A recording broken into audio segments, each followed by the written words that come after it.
Hello friends, welcome to Sivakami garden. இன்னைக்கு பாருங்க, நம்ம கொய்யாக்கா மரத்தில் இருக்கிற பீர்க்கங்காய் செடி பார்க்குறோம் ஃப்ரெண்ட்ஸ். இந்த கொய்யாக்கா மரம் வந்து நல்லா நம்ம எல்லாம் சுற்றி கட் பண்ணி விட்டுருந்தோம். அது வந்து இந்த 2 நாள் 3 நாள் பெஞ்ச மழையிலே மறுபடியும் நல்லா துளிர் விட்டு வளர்ந்துருக்குது. நான் வந்து மற்ற சொரக்காய் செடி பீர்க்கங்காய் செடி எல்லாம் நான் உங்களுக்கு 2 நாளைக்கு முன்னாடியே காமிச்சிருப்பேன். எல்லாத்தையும் நான் கட் பண்ணி எடுத்துட்டேன்.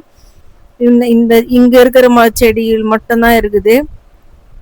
இது வந்து இன்னும் 2 நாள் பொறுத்து நான் இதையும் எடுத்துடலான்னு பார்க்குறேன்.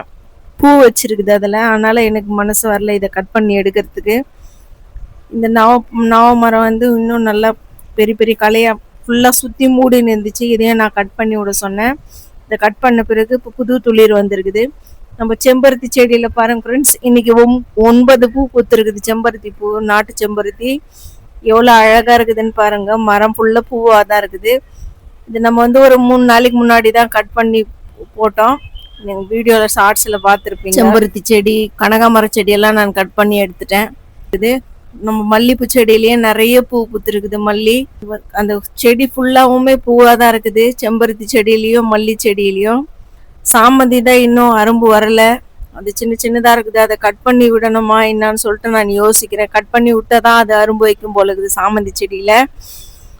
பாருங்க, இந்த மல்லிப்பூ செடியில வந்து இலை பெருசு பெருசா இருந்தது. இந்த சத்தெல்லாம் இலைய எடுத்துக்கினா அரும்பு வைக்காதுன்னு சொல்லிட்டு சொல்லுவாங்க. அதனால நான் அந்த இலையெல்லாம் உருவிட்டு வச்சேன். பாருங்க எவ்வளோ அழகா இருக்குது. பூவும் பெருசு பெருசா பூக்குது ஃப்ரெண்ட்ஸ். ஏன்னா நம்ம தினமும் செடிக்கு வந்து 2 நாளைக்கு ஒரு முறை புண்ணாக்கு கரைசல் கொடுக்குறோம். அப்புறமா இந்த வாட்டர் மெலான் பழ கரைசல் கொடுக்குறோம்.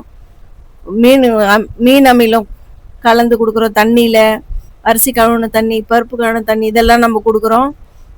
நம்ம வந்து இதெல்லாம் கொடுக்கும்போது செடி வந்து மழையில் இன்னும் நல்லா இருக்குது. எல்லாமே ஒரு கலையிலையும் பாருங்க எவ்வளோ அரும்பு வச்சிருக்குது. மல்லிப்பூ செடி அழகா இருக்குதுன்னு சொல்லிட்டு பாருங்க ஃப்ரெண்ட்ஸ். இந்த நெல்லிக்காய் மரத்தில் வந்து இது கட் பண்ணி விட சொன்னேன், நான் கட் பண்ணாரு. ஆனால் இப்போ அதுவும் மறுபடியும் ரொம்ப இலையெல்லாம் நீட்டாக களை வந்து ரொம்ப பெருசு பெருசாக வளர்ந்துருக்குது. இது மறுபடியும் கட் பண்ணலாமா என்னான்னு சொல்லிட்டு நான் யோசிக்கிறேன். இது ஏன்னா இதுலேருந்து பூ வர வந்துருக்கிற மாதிரி தெரியுது எனக்கு. பூ வந்தாக்கா நெல்லிக்காய் வைக்கும்னு சொல்லுவாங்க. அதனால சரி இருக்கட்டும்னு சொல்லிட்டு நான் பார்த்துன்னு இருக்கிறேன். பார்க்கலாம் அதில் நெல்லிக்காய் வருதா வைக்குதா என்னான்னு சொல்லிட்டு. நம்ம காக்கடா செடியும் கட் பண்ணி விட்டுருக்குறோம். அது வந்து நம்ம போன வருஷம் வாங்கினது இந்த காக்கடா செடி. இப்போ வந்து அதில் வந்து எவ்வளோ பெருசாக இருக்குது. இப்போ அதுலேயும் அரும்பு வைக்கிற மாதிரி இருக்குது. பாருங்கள், இங்கே இருந்த செடி மொத்தத்தையும் நான் எடுத்துட்டேன்.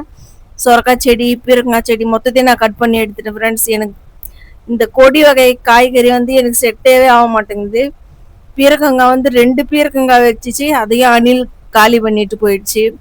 சொரக்காய் செடியில் வந்து சொரக்காய் வச்சிச்சு, அது மறுநாள் போயிட்டு பார்த்தா காஞ்சு போயிடுது.